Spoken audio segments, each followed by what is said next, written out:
हम सब के लिए बहुत ही आनंद का, उत्साह का, उमंग का यह पावन क्षण हम सब के परम श्रद्धे, परम आदरणीय, परम सम्माननीय पूज्यवर आचार्य सुधांशु जी महाराज के प्रकट उत्सव है। और लगभग आपने जो सामाजिक सत्संग की यात्रा है उसको भी लगभग 50 वर्ष पूरे हुए हैं।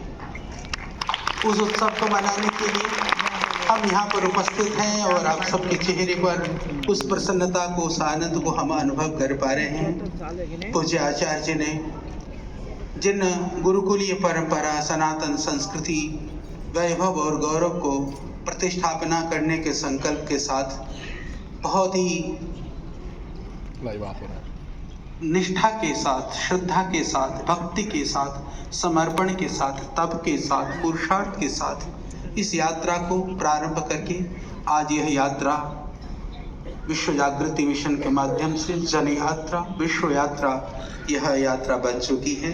आप सबके हृदय में सनातन संस्कृति, वैदिक परंपरा, मूल्यों की जो स्थापना करते हुए, चेतना का जागरण करते हुए जिस गुरुकुलीय परंपरा से पूज्य आचार्य श्री आगे बढ़े थे, उस गुरुकुलीय परंपरा के पुनर्स्थापना आज 75वें वर्ष में 10 गुरुकुल और 108 संस्कार केंद्र, क्योंकि महापुरुषों का जो अवतरण दिवस होता है वह एक तरह से अपने रिपोर्ट को देने का कार्य वो करते हैं। तो पूज्य महाराज श्री ने आज जन्मोत्सव नहीं, अपने रिपोर्ट प्रस्तुत करते हुए आगे के संकल्प की यात्रा यहाँ से प्रारंभ की है।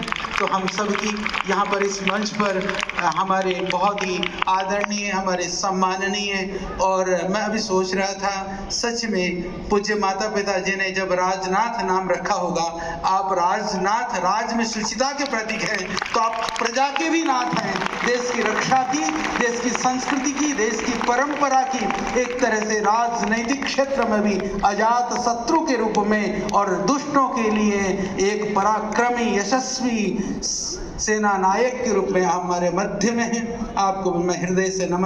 कम कहीं दिखाई देती हैं। आज पूज्य माता जी का भी यहाँ पर दर्शन हो रहा है। पूज्य माता की पीछे की प्रेरणा पूज्य आचार्य जी को शक्ति प्रदान करती है। पूज्य माता जी को भी हमारी बहन अर्चिका जी साधना ध्यान के साथ साथ में अब कर्म योग में भी गतिमान होंगे, इसके लिए बहन जी को भी बहुत प्रणाम है। और हमारे परम पूज्य श्रद्धेय योग ऋषि स्वामी जी महाराज को तो आप सब जानते ही हैं। आप प्रातः काल पूरे देश को जगाने का ऐसा कार्य करते हैं, जागरण संस्कृति के लिए, जागरण स्वास्थ्य के लिए, जागरण स्वदेशी के लिए, जागरण समृद्धि के लिए। पूज्य स्वामी जी महाराज, साथ में हमारे परम श्रद्धेय पूज्य मुनि जी महाराज संस्कृति की पताका देश के बाहर पूरे विश्व में, दुनिया में उस सनातन के वैभव, भगवान श्री राम की उस ऊर्जा को, उस मर्यादा को पूरे जग में पहुंचाते हुए कथा ही नहीं करते हैं, उन मर्यादाओं में जीवन को जीते हैं। ऐसे हमारे परम श्रद्धेय पूज्य विजय कौशल जी महाराज इस मंच पर हैं और पूरा संस्कृति सनातन के साथ में क्षत्रुत्व और पुरुषार्थ के साथ श्री हमारे बहुत ही आदरणीय, बहुत ही प्यारे सुरेश चौहान की जी इस मंच पर हैं। आपको भी, और पूरे हमारे बहुत ही प्यारे भाई, मेरे बहुत श्रद्धेय हमारे चिन्मयानंद बापू जी, जो कथा के माध्यम से सनातन के गौरव को जगाने के लिए यहाँ पर हैं। और इस मंच पर बाकी सभी जो विद्वज्जन उपस्थित हैं और हमारे सम्मुख जितने भी आप सब आए हैं, मुझे पता है विश्व जागृति मिशन के अनेक क्षेत्रों में अनेक जो सेवा कार्य है, पूज्य महाराज श्री ने जो भी आपको दायित्व दिया है, ऐसे दायित्व का निर्वहन करने वाले यहाँ आप व्यक्ति के रूप में उपस्थित हैं। पर कोई न कोई एक एक संस्था के, एक एक क्षेत्र के, एक एक प्रांत के, एक एक जिले का आप नेतृत्व करते हैं। आप सबको मेरा वंदन और नमन है, क्योंकि मुझे धृष्टता करनी पड़ रही है, जाना है मेरे को ग्वालियर बाई रोड जाऊंगा, और बस इसीलिए, क्योंकि मैं छोटा हूं इसलिए धृष्टता कर ही सकता हूं। तो मैं पूज्य आचार्य जी को पुनः बहुत शुभकामनाएं, मंगल कामनाएं। आप स्वस्थ निरोगता के साथ इस सनातन के ध्वज को पूरे विश्व में फहराने के लिए आप सदा हमारे मध्य में रहें। पूज्य महाराज श्री के चरणों में पुनः वंदन, नमन, प्रणाम, और सब विद्वत जनों के चरणों में मेरा प्रणाम। ओम। वयानं पूज्य जन को नई दृष्टि से देने के लिए, औषध विज्ञान को गांव-गांव तक पहुंचाने के लिए आचार्य बालकृष्ण जी की बहुत बड़ी भूमिका है। आचार्य जी यहाँ पहुंचे, देश के कोने कोने से आए हुए हमारे जितने भी प्रतिनिधि यहाँ विराजमान हैं, सबको आपने आकर के आशीर्वाद दिया। मैं अपने आचार्य प्रवर का बहुत बहुत स्वागत और अभिनंदन करता हूँ। और मुझे तो ऐसा लगता है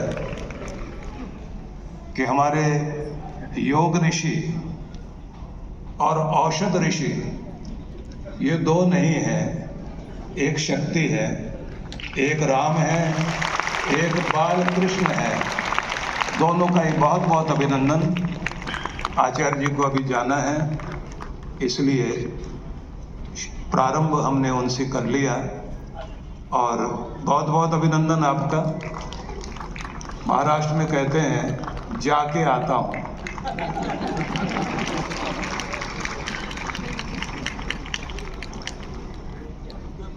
बंधुगण,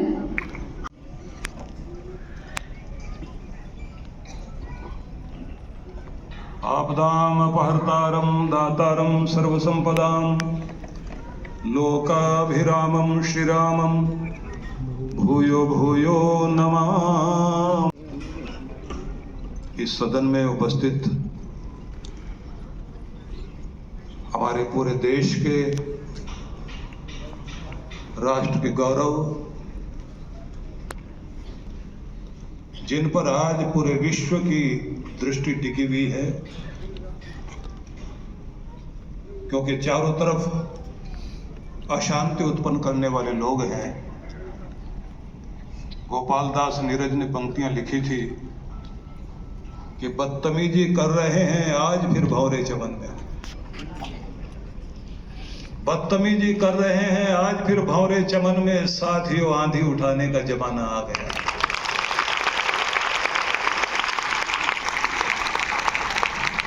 तो प्रचंड आंधियों का सामना करने के लिए हमारी सेनाएं भी तैयार हैं, हमारे सैनिक भी तैयार हैं, और नेतृत्व करने के लिए वंद्य लोकनायक हमारे देश के प्रधानमंत्री नरेंद्र भाई मोदी और हमारे देश को एक गौरव प्रदान करने वाले हमारे रक्षा मंत्री माननीय राजनाथ सिंह यहाँ आज उपस्थित हैं।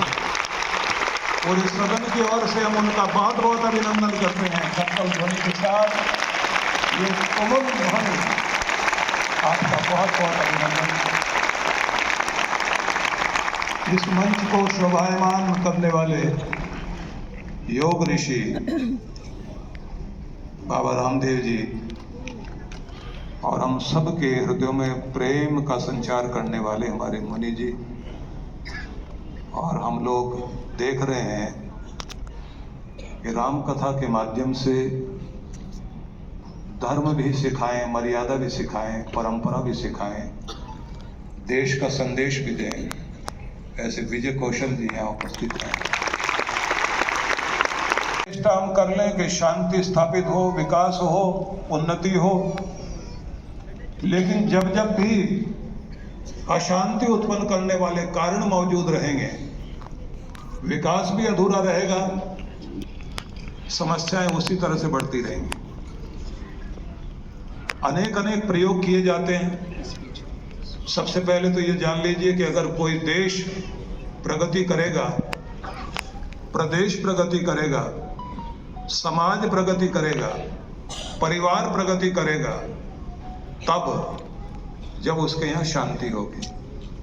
किसी के मन में शांति है, उसकी सेहत अच्छी रहेगी, मुस्कान बनी रहेगी, नींद अच्छी आएगी। अगर परिवार में शांति है तो उस परिवार में अखंडता और एकता बनी रहेगी, और अगर प्रदेश में शांति है तो उसका विकास होगा, और राष्ट्र में अगर शांति है तो वो राष्ट्र उन्नति के शिखरों को छुएगा। इसलिए अगर उन्नति का मूल मंत्र जानना है तो मूल मंत्र एक ही है कि शांति चाहिए, लेकिन शांति स्थापित करने के लिए आवश्यक ये भी है कि अशांति उत्पन्न करने वाले कारणों को भी दूर करना चाहिए, सर्जरी होनी चाहिए। और हमारे यहाँ तो कुशल सर्जन यहाँ बैठे हुए हैं, उनके शब्द तो हम लोग सुनने ही वाले हैं। आप लोग जानते हैं कि जब 700 वर्षों तक मुगल काल में भारत की संस्कृति पर, धर्म पर कुठाराघात हुए, चोटी जनेऊ पर आघात हुए, हम तब भी सुरक्षित रहे। लेकिन ब्रिटिश काल में अंग्रेजों के आने के बाद जो एक ही आदेश से उन लोगों ने भारत के 7 लाख गुरुकुल बंद कर दिए और कॉन्वेंट स्कूलों का प्रारंभ किया, और उसके बाद उन स्कूलों में वे ऑफिस में काम करने वाले क्लर्क और बाबू तैयार किए गए। पहले लॉर्ड बेवर, उसके बाद और उनके 8 सदस्यों के दल ने भारत भर की शिक्षा पद्धति को बदलने के लिए कार्य किया। आप लोग जानते हैं कि किसी भी देश को अगर जोड़ना हो तो कुछ मूलभूत सिद्धांत हैं, तोड़ना हो तो उसके कारण भी वही है। को थोड़ा सा ध्यान देंगे आप लोग, किसी देश को, समुदाय को, वर्ग को जोड़ने का काम भाषा, भूषा, भोजन, भजन और भाव, जिनकी भाषा एक होती है वो इकट्ठे हो जाते हैं, जिनका भोजन, खान पान का तरीका एक होता है वो भी इकट्ठे हो जाते हैं, जिनकी वेशभूषा मिलती है आपस में वो भी इकट्ठे हो जाते हैं। भाषा, भूषा, भोजन, भजन, पूजा पद्धति, जिनके रीति रिवाज और पूजा पद्धति एक होती है वो लोग एक हो जाते हैं। और जिनका भाव, विचारधारा, जिनकी विचारधारा, जिनकी दार्शनिकता, उसकी जो पृष्ठभूमि एक होती है वो लोग। इस लोगों ने सबसे पहले यही काम किया, हमारी भाषा को छीना, हमारी वेशभूषा का मजाक उड़ा दिया, हमारे भोजन को भी उन्होंने कहा ये तो जंगलियों का तरीका है, जैसे हम लोग खाते हैं, कांटे छुरी पकड़ाने शुरू कर दिए। वेशभूषा बदल दी, भाषा बदल दी, भोजन का तरीका बदल दिया, और फिर पूजा पद्धति पर चोट मारी, भजन का तरीका, और आखिर में काम किया हमारी जो भावनाएं थी, हमारी जो आस्थाएं थी, हमारी जो विचारधारा थी, वेद शास्त्रों से लेकर के हमारे पुराण, हमारे उपनिषद, हमारे गीता रामायण, हमारे दर्शन शास्त्र, हमारे नीति ग्रंथ, हमारे स्मृति ग्रंथ, हमारे सूत्र ग्रंथ, और बहुत बड़ा वाङ्मय है हमारा, उस सब पर चोट मारी गई। प्रक्षिप्त भाग आज भी इतना कुछ है, आश्चर्य होता है कि कहां कहां मिलावट कर गए वो लोग।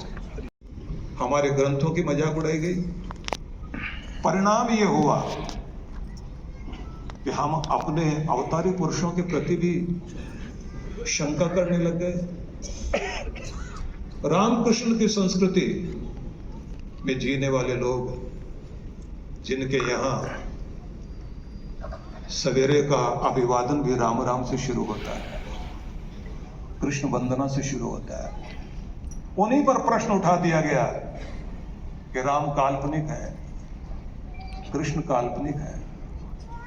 दुर्भाग्य की बात यह है, भारत पूरे विश्व में एक ही ऐसा देश है जो 1000 साल तक गुलाम रहा। 1000 साल तक पूरी दुनिया में कोई भी ऐसा 1000 साल तक गुलाम नहीं रहा, और गुलामी की जड़ें इतनी मजबूत कर दी गई, अपने धर्म की मजाक उड़ाने लगे। संक्षेप में मैं कहना चाहता हूं, उपाय क्या है? उपाय एक ही है। जैसे उन लोगों ने, ब्रिटिश लोगों ने, अंग्रेज लोगों ने जैसी शुरुआत की थी, यहाँ के गुरुकुल बंद किए, ये गुरुकुल फिर से शुरू किए जाने चाहिए।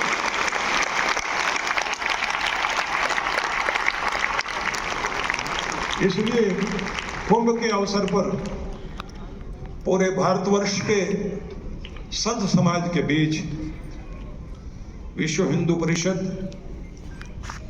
जो सनातन जागृति के लिए और भारत के सनातन को एक रखने के लिए बहुत बड़ी महती भूमिका निभा रहा है, उस समय मैंने संत समाज के बीच में ये कहा था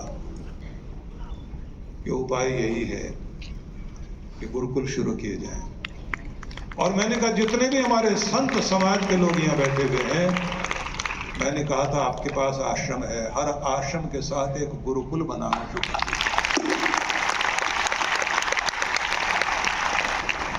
मैंने कहा मुझे नहीं पता कि आप कितना शुरू करेंगे। वहां भी बड़ी तुमुल ध्वनि से उन लोगों ने स्वागत किया, मान दिया। आप कितना कर पाएंगे, पर मैं आने वाले कुंभ तक, प्रयाग से मैंने कहा था, आने वाले कुंभ तक 10 गुरुकुल पूरे भारतवर्ष में खोलने के लिए और संकल्पित। दूसरी बात मैंने ये कही थी, हमारे बच्चे संस्कारविहीन हो रहे हैं, वामपंथी लोग हमें नास्तिकता सिखा रहे हैं। हमारे वो लोग भी हैं जो हमारे रामकृष्ण पर प्रश्न उठा रहे हैं। हमारी शिक्षा पद्धति से लेकर के हमारी पठनीय पुस्तक और हमारी फिल्में, सबकी ओर से जिस तरह से कुठाराघात हो रहा है हमारी संस्कृति पर, बचना आसान नहीं है। मैंने वहां घोषणा की, क्या हम हर मंदिर के साथ, मंदिरों के अंदर ही एक एक संस्कार केंद्र अगर खोल दें तो हमारे बच्चे संस्कारित हो सकते हैं। कुछ लोगों को शंका हुई कैसे हो पाएगा, तो मैंने कहा 86 ब्रांचेज मेरे पूरे भारतवर्ष में है। सब लोग एक एक संस्कार केंद्र खोल दें तो 16 को और ही जोड़ने, 14 और जोड़ने हैं, तो मेरा तो काम पूरा हो गया। तो एक बाबा जी ने कहा तो फिर 1008 शुरू करिए। मैंने कहा पहले 108 से प्रारंभ करता हूं, फिर 1008 तक भी जाऊंगा।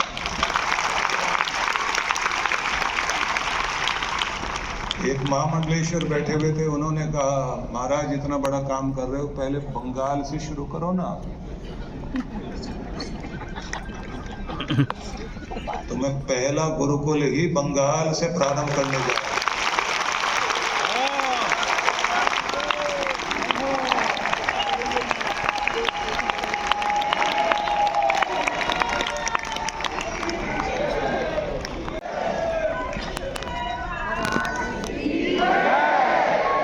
मैंने चेष्टा की कि वनवासी समाज में, आदिवासी समाज में, जनजातियों के बीच लगभग 25-26 वर्षों से मैं काम कर रहा हूँ।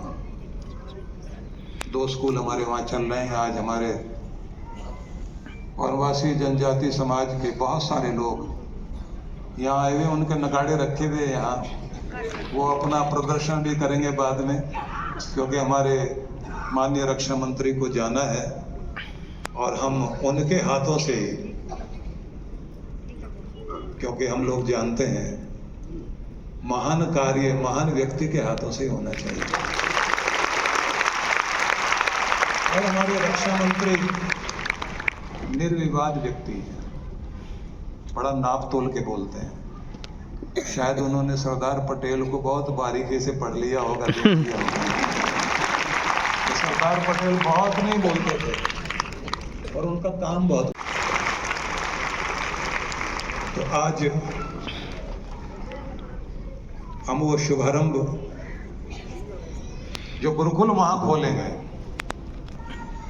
और उसके प्रस्तोता, दिग्दर्शक, निर्देशक अजय श्रॉफ यहाँ आए हुए हैं। उनका भी बहुत बहुत अभिनंदन। और मैं आपको बताऊं, वनवासियों के बीच बहुत जल्दी एक गुरुकुल भी हम, अच्छा बड़ा गुरुकुल, और हमारी कार्यशैली एक अलग तरह की है। मैं आपको बताऊं, मुझे जब भुज में भूकंप आया तो केशु भाई पटेल ने, उस समय मुख्यमंत्री थे, उन्होंने घोषणा की कि समाज सेवी संस्थाएं आगे आए। हम लोगों ने चेष्टा की कि हम लोग वहाँ के अनाथ बच्चों को गोद लें और काम करें। मैं लूँगा। पूना में हमारा आश्रम था, हमने कहा वहाँ शुरुआत करते हैं। एक हफ्ते बाद उनका फ़ोन आया कि गुजरात का अनाथ बच्चा किसी और प्रदेश में पले, ये गुजरातियों को स्वीकार नहीं है। गुजरात का बालक गुजरात में ही पलना चाहिए। मैंने कहा गुजरात में शुरू कर देते हैं। उन्होंने कहा तो भूमि हम आपको देते हैं भुज में, आप आइए। मैंने कहा भुज में नहीं शुरू करूँगा। कारण, मैंने कहा कारण ये है, बच्चे को गोद लेने का मतलब है आप उसके माँ बाप बनोगे, उसे पढ़ाओगे, उसका विवाह होगा, उसको नौकरी भी लगनी चाहिए। मेरे पास सूरत में ऐसे व्यापारी लोग हैं, मेरे बच्चे पढ़ करके जब लायक बन करके निकलेंगे, मैं उनको नौकरी भी लगवा कर। मैंने कहा कार्य पद्धति अलग होनी चाहिए।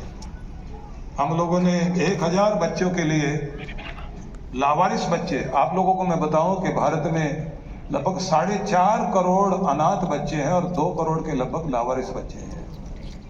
माफिया उनको अपनी तरफ खींचने में और वो ड्रग्स के एडिक्ट होते जा रहे हैं। उनके लिए फरीदाबाद में भीख मांगने वाले, कूड़ा कचरा बीनने वाले बच्चे वहाँ पढ़ते हैं। वहाँ के लोगों ने आकर के कहा कि इन बच्चों को पढ़ा तो दोगे, पढ़ लिख करके तो बेकार हो जाएंगे। अभी ये जो कूड़ा कचरा बीन के लाते हैं, 200 रुपये रोज कमाते हैं। मैंने उस वहाँ पर स्किल डेवलपमेंट, पूरे देश में अलग अलग तरह से हम लोग काम करते हैं, लेकिन ये युग है संचार क्रांति का युग। संचार क्रांति के इस युग में क्रांति की और माध्यम बनना चाहिए। संचार क्रांति को ही संस्कार क्रांति का माध्यम बनाकर हम काम करें, बहुत बड़ा कार्य हो सकता है।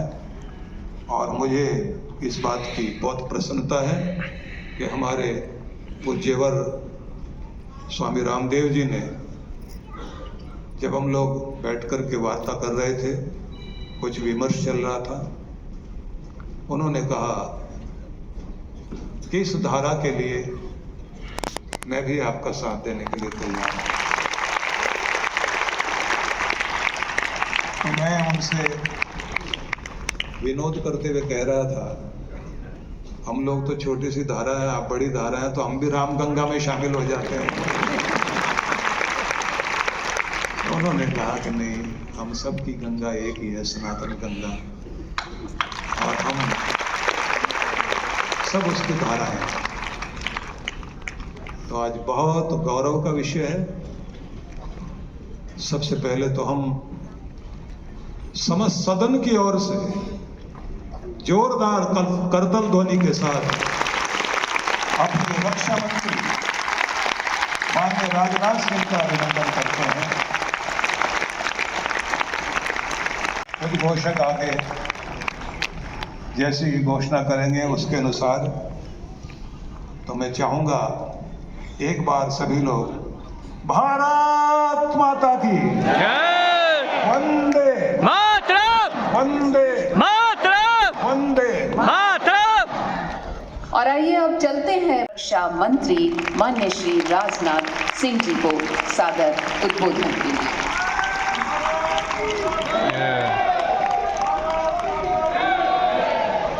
इस बीच सबसे निवेदन की सबके पास झंडियां हैं, झंडी उठा करके हिला के